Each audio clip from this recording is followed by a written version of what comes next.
Kakainis na naman kaya pumunta yun.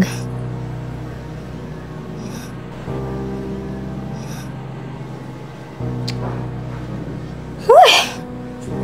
Oh, Marquis. Mahal! Mahal, dito na ako. Saan ka na naman galing?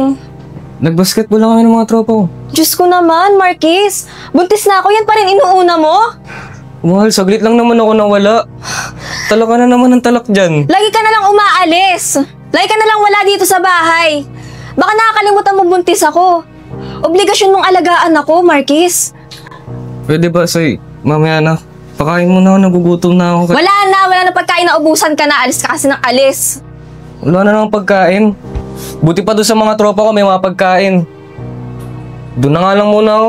Eh di doon ka na. Ayun pa ako doon. Sige, unahin mo yung tropa mo kaysa sa amin ng anak mo.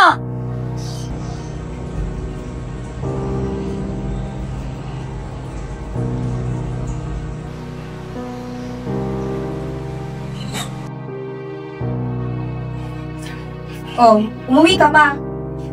Saan ka na naman galing? Pwede ba, Say? Pagod na pagod ako. Teka nga. Lasing ka ba? Ba't ka nag-inom, ha? Alam mo, imbis na alagaan mo kami ng anak mo, yan pa talaga yung inuna mo. Diyos ko naman, Marquis. Magiging tatay ka na, ganyan ka pa rin? Ano buhay binata? Ha? Say, pwede ba? Nahihilo ko. Huwag ka muna umagano dyan. Teka nga! Marquis! Teka nga! Halika nga dito! Lumabas ka dyan! Ano, Marquis? Ha? Puro ka na lang ganyan, nakakapagod na! Parang hindi ka nagtitino eh! Di ka ba napapagod kakatalak mo? Ano ba? Marquis! Ano, mas pipili mo yung mga tropa mo kaysa sa amin ng anak mo? Mas mabiling ko pa mga tropa ko kaysa kasama ka, kaysa yung mga ganito, lagi tayo nag-aaway. O edi sige, lakad, doon ka sa mga kaibigan mo. Doon ka na! Ano ba, Say? Nakakapigon ka na! Tama na nga yan!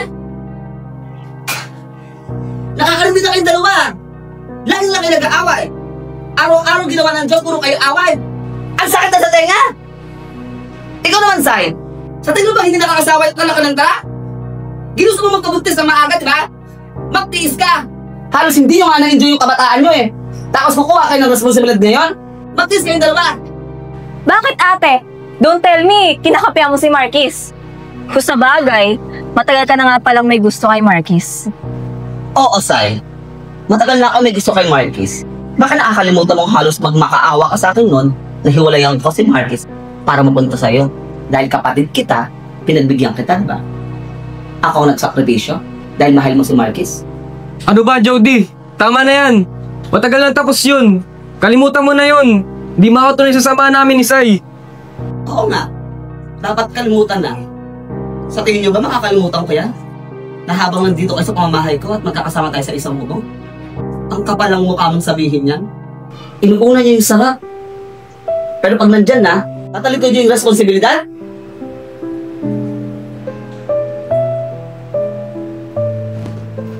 Sai, Marquis, hindi madali ang pumasok sa buhay pamilya. Ilang beses ko ba sinasabi sa inyo yan? Nagkamali na kayo noon. Hindi yung mainit na kanin na pag napasok kayo, iluluha nyo. Magkasundo kayo. Hindi para dahil sa inyo, para sa bata. Pasensya na ate. At Sai, sana kalimutan mo na kung ano mang meron sa amin ni Marquis. Matagal na yun. Nagpaubaya na ako. Dahil kapatid kita eh. Kaya huwag mo iisipin na kinakabihan ko si Marquis. Sorry, Jody. Sana maintindihan mo. Gusto ko lang sana enjoyin yung kabataan ko eh. Pero ngayon, may responsibilidad na ako. Tinatanggap ko na yun. Pasensya na, Jody. Sai, pasensya na din. Sorry din. Kung naging pasaway ako sa'yo.